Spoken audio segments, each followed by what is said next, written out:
Hello दोस्तों, आज की इस वीडियो में मैं आपको पोस्ट ऑफिस की एफडी स्कीम के बारे में कंप्लीट जानकारी दूंगा और उन सभी बातों को भी बताऊंगा जो पोस्ट ऑफिस वाले खाता खोलते समय आपसे छिपा करके रखते हैं और बताते नहीं। साथ ही साथ हम जानेंगे कि यदि आप पोस्ट ऑफिस में 25,000 रुपए की एफडी 1 साल, 2 साल, 3 साल या 5 साल के लिए करते हैं तो आपको कुल कितने रुपए का रिटर्न मिलेगा। वैसे आप नीचे कमेंट करके ज़रूर बताएं कि आप पोस्ट ऑफिस में कितना रुपया जमा करना चाहते हैं, ताकि मैं उसी के अनुसार कैलकुलेटर से कैलकुलेट करके बताऊं कि आपको कुल कितने रुपए का रिटर्न मिलेगा। तो चलिए जानते हैं post office fixed deposit scheme 2026 के बारे में पूरी जानकारी।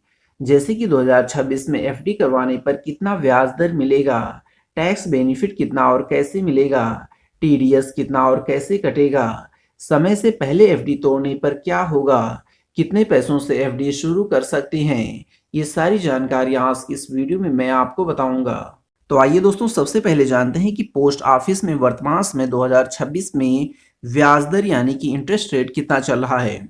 तो दोस्तों, अगर आप 1 साल की एफडी करते हैं तो आपको 6.9% का प्रत्येक वर्ष के हिसाब से ब्याज दर मिलेगा। 2 साल की एफडी करने पर 7% का ब्याज दर मिलेगा। 3 साल की एफडी करने पर 7.1% का, और अगर आप 5 साल की एफडी करते हैं तो आपको 7.5% का ब्याज मिलने वाला है। आइए अब देखते हैं टैक्स बेनिफिट यानी कि टैक्स लाभ के बारे में। देखिए दोस्तों, अगर आप टैक्स का बेनिफिट प्राप्त करना चाहते हैं तो आपको सामान्य एफडी में निवेश नहीं करना है, जो कि 1 साल, 2 साल, 3 साल या 5 साल की होती है। अगर आप टैक्स बेनिफिट प्राप्त करना चाहते हैं तो पोस्ट ऑफिस की एक स्पेशल एफडी होती है जिसका नाम होता है टैक्स सेवर एफडी। ये 5 साल की होती है और ये एक लॉक इन पीरियड वाली एफडी होती है, यानी कि इसमें अगर आप पे निवेश करते हैं तो आप 5 साल से पहले इस एफडी को नहीं तोड़ पाएंगे। इस एफडी में अगर आप निवेश करते हैं तो इनकम टैक्स की धारा 80C के तहत आप 1.5 लाख रुपए तक टैक्स में छूट प्राप्त कर सकते हैं। आगे देखते हैं टीडीएस की कटौती कैसे होती है। तो देखिए दोस्तों, टीडीएस की कटौती के लिए 2 शर्त होते हैं। एक ही शर्त है, ऑब्वियस सी बात है कि अगर आपने जितने रुपए की एफडी की है उस पर 1 साल के अंदर अगर ब्याज जो है वो 50,000 रुपए से ज्यादा हो जाता है तो आपको टीडीएस देना पड़ेगा। और अगर आप सीनियर सिटीजन हैं उस केस में आपका जो ब्याज है 1 साल के अंदर वो 1 लाख रुपए से अगर ज्यादा होता है तो आपको टीडीएस देना पड़ेगा। मान लेते हैं आपका जो ब्याज था वो 60,000 रुपये हो गया 1 साल के अंदर। ठीक है, 1 साल के अंदर से मेरा कहने का मतलब ये रहेगा कि एक फाइनेंशियल ईयर यानी कि 1 अप्रैल से लेकर के 31 मार्च तक यही बैंक में काउंट होता है।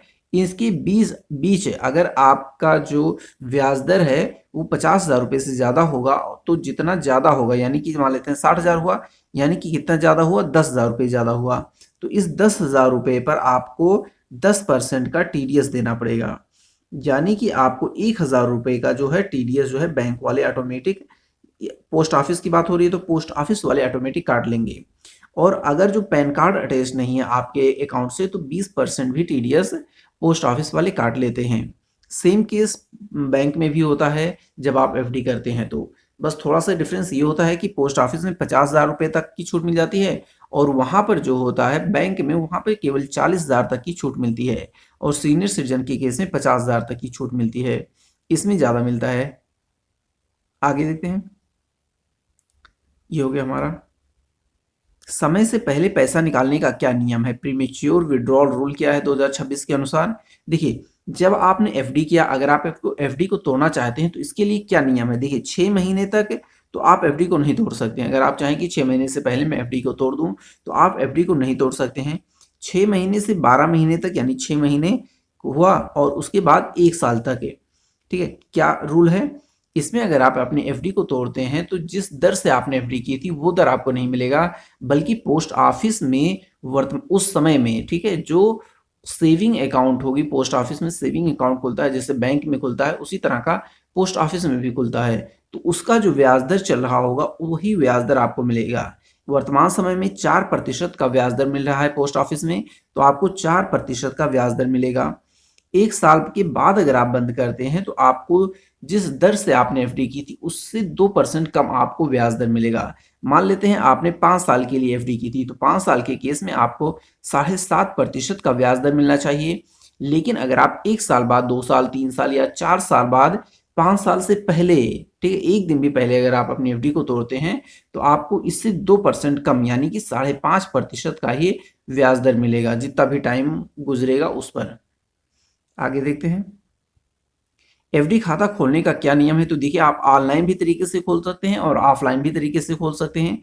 ऑफलाइन में आपको पोस्ट ऑफिस में जाना होगा, वहां पर जो एफडी खोलने का फॉर्म होता है उसे आपको अच्छी तरह से भरना है। साथ ही साथ आधार कार्ड जो केवाईसी होता है, आधार कार्ड, पैन कार्ड, फोटो आपको लगा देना है। ये सारी चीजें आपको फॉर्म के साथ जमा कर देनी है, आपका खाता ओपन हो जाएगा। अब आप जितने रुपए की भी एफडी करना चाहते हैं कैश या चेक के माध्यम से आप उतने रुपए जमा कर सकते हैं। ऑनलाइन खोलने का जो तरीका होता है, सबसे पहले ऑनलाइन वही लोग खोल सकते हैं जिनका पोस्ट ऑफिस में पहले से कोई सेविंग अकाउंट है, सेविंग अकाउंट हो, साथ ही साथ उनके पास नेट बैंकिंग की भी सुविधा हो। नेट बैंकिंग की जब सुविधा होती है तो आप नेट बैंकिंग को ओपन करेंगे, वहां पर क्या होगा, एफडी ओपन करने का आपको ऑप्शन मिल जाएगा। तो बिल्कुल कुछ ही मिनट के अंदर आप एफडी ओपन कर सकते हैं पोस्ट ऑफिस में। एफडी खाता में कितना रुपया जमा करना होगा, तो देखिए मिनिमम आपको 1,000 रुपये जमा करना होगा। 1,000 रुपये से आप एफडी जो है शुरू कर सकते हैं। अधिकतम की यहाँ पर कोई भी सीमा नहीं है, आप जितना रुपया चाहें उतने रुपए की एफडी कर सकते हैं। एफडी कितने साल की होगी, तो देखिए दोस्तों एफडी जो होती है 1 साल की होती है, 2 साल की होती है, 3 साल की होती है और 5 साल की होती है। इससे ना तो कम ना तो ज़्यादा, यही केवल 4 ही तरह की पोस्ट ऑफिस में एफडी होती है। आप चाहें कि मैं 6 साल की एफडी कर दूं तो नहीं कर सकते हैं। 3 साल की एफडी के बाद आप चाहें 4 साल की एफडी करूं, नहीं कर पाएंगे। 2.5 साल की एफडी करना चाहे नहीं कर पाएंगे। 1.5 साल की एफडी करना चाहे नहीं कर पाएंगे। मतलब यही है कि आपको केवल 1 साल, 2 साल, 3 साल और 5 साल, पूरे पूरे यही 4 तरह की एफडी आप कर पाएंगे पोस्ट ऑफिस में। अतिरिक्त सुविधाओं की बात की जाए तो आपको नॉमिनी जोड़ने की सुविधा मिल जाती है। साथ ही साथ खाता ट्रांसफर अगर आप करना चाहते हैं एक पोस्ट ऑफिस से दूसरे पोस्ट ऑफिस में, तो वो भी सुविधा आपको मिल जाती है। आगे देखते हैं अगर आप 25,000 रुपए की एफडी जो है 1 वर्ष के लिए करते हैं तो आपको कुल कितने रुपए का रिटर्न मिलेगा, ये देखते हैं। देखिए हमारा जो निवेश था वो 25,000 रुपये था। 25,000 जब हम 1 साल के लिए निवेश करेंगे तो 1 साल के केस में हमारा जो ब्याज दर होगा 6.9% होगा। और इस हिसाब से हमारा जो कुल ब्याज बनेगा वो 1,770 रुपये बनेगा। और कुल मेच्योरिटी राशि हमारी जो हो जाएगी वो हो जाएगी 26,770 रुपये। आगे देखते हैं अगर हम 25,000 रुपये की एफडी जो है 2 साल के लिए करते हैं, देखिए हमारी निवेश राशि 25,000 था, 2 साल के केस में हमारा जो ब्याज दर मिलेगा वो 7% का मिलेगा। और इस हिसाब से हमारा कुल ब्याज जो बनेगा वो होगा 3,722 रुपये। और कुल मेच्योरिटी राशि जो हमारी बनेगी वो होगी 28,777 रुपये। अगर हम यही 25,000 रुपये की एफडी जो है 3 साल के लिए करते हैं तो हमें कितना रिटर्न मिलेगा, तो 25,000 हमारा निवेश रहेगा। 3 साल के केस में हमारे में 7.1% का वार्षिक ब्याज दर के हिसाब से ब्याज मिलेगा। और इस हिसाब से हमारा जो कुल ब्याज होगा वो होगा 5,877 रुपये। और इस तरह से हमारी जो टोटल मेच्योरिटी अमाउंट बनेगी 3 साल बाद वो होगी 30,877 रुपये।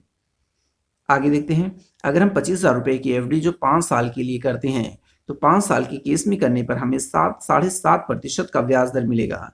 और इस हिसाब से हमारा जो टोटल ब्याज बनेगा वो होगा 11,249 रुपये। और हमारी कुल मेच्योरिटी राशि जो बनेगी 5 साल बाद वो होगी हमारा 25,000 रुपये बढ़ करके हो जाएगा 36,249 रुपये। तो दोस्तों आप नीचे कमेंट करके ज़रूर बताएं कि आप पोस्ट ऑफिस में कितने रुपए जमा करना चाहते हैं, ताकि मैं उसी के अनुसार कैलकुलेटर से कैलकुलेट करके बताऊं कि आपको कुल कितने रुपए का रिटर्न मिलेगा। अंत में आपसे छोटी सी रिक्वेस्ट है कि वीडियो को लाइक और चैनल को सब्सक्राइब कर लें। थैंक यू दोस्तों।